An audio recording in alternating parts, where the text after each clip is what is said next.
গর্ভাবস্থা একটি সুন্দর জার্নি।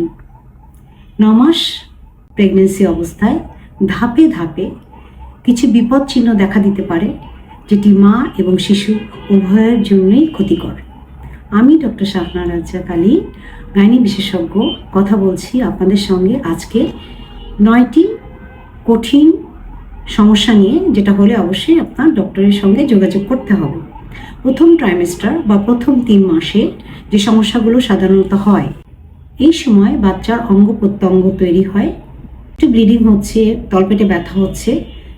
অবশ্যই দেরি না করে ডক্টরের শরণাপন্ন হব, কারণ এটা অ্যাবর্শন হতে পারে বা একটোপিক প্রেগনেন্সি। বাচ্চা জরায়ুর বাইরে গ্রন্থিত হয় এবং একদিকে প্রচণ্ড ব্যথা অনুভব হয়।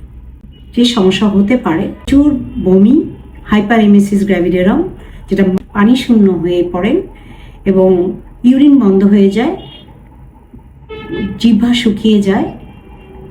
অবশ্যই তখন দেরি না করে হাসপাতালে স্থানান্তর করতে হবে। 3 নম্বর সতর্ক, যদি প্রচুর জ্বর আসে, তলপেটে ব্যথা, প্রস্রাবে জ্বালা যন্ত্রণা, এগুলো কোনো ইনফেকশন যদি হয়, তাহলে সতর্ক থাকতে হবে। দ্বিতীয় ট্রাইমেস্টার বা সেকেন্ড ট্রাইমেস্টার মানে 4 থেকে 7 মাস। এই সময়টা মনে হয় একটু নিরাপদ, কিন্তু এই সময় 3টি বিপদ সচেতন থাকবেন। প্রথমটি, জরায়ুর মুখ ঢিলা হয়ে যেতে পারে এবং তলপেটে প্রচণ্ড চাপ অনুভূত হতে পারে এবং সাদা স্রাব বা পানি জাতীয় তরল পদার্থ বের হতে থাকতে পারে।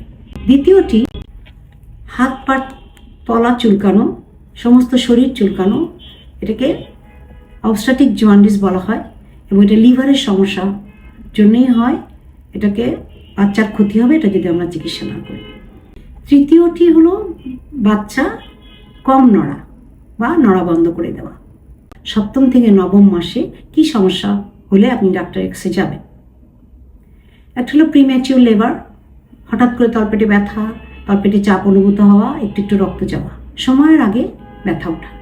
খেয়াল করতে হবে 10 থেকে 12 বার কমপক্ষে বাচ্চা যেন নড়ে। যদি এর থেকে কম নড়ে বা নড়া বন্ধ করে দেয়, অবশ্যই আপনি শরণাপন্ন হবেন। এটি একটি বিপদ চিহ্ন। সবচেয়ে বিপজ্জনক যেটা, সেটা হলো আগে যদি আপনার সিজার থেকে থাকে এবং এই স্কারটা বা সেলাইয়ের জায়গাটা তীব্র চাপ এবং ব্যথা অনুভূত হয়, আগের যে সেলাইটা ওটা ফেটে যাওয়ার সম্ভাবনা। এই ধরনের 9টি সমস্যা নিয়ে আমি আজকে আপনাদের সঙ্গে কথা বললাম। আশা করি আপনারা নিজের শরীরের দিকে খেয়াল রাখবেন। কোনো সমস্যা হলে দেরি না করে, এটাকে অবহেলা না করে আপনার অবস্টেট্রিশিয়ানের সঙ্গে যোগাযোগ করবেন।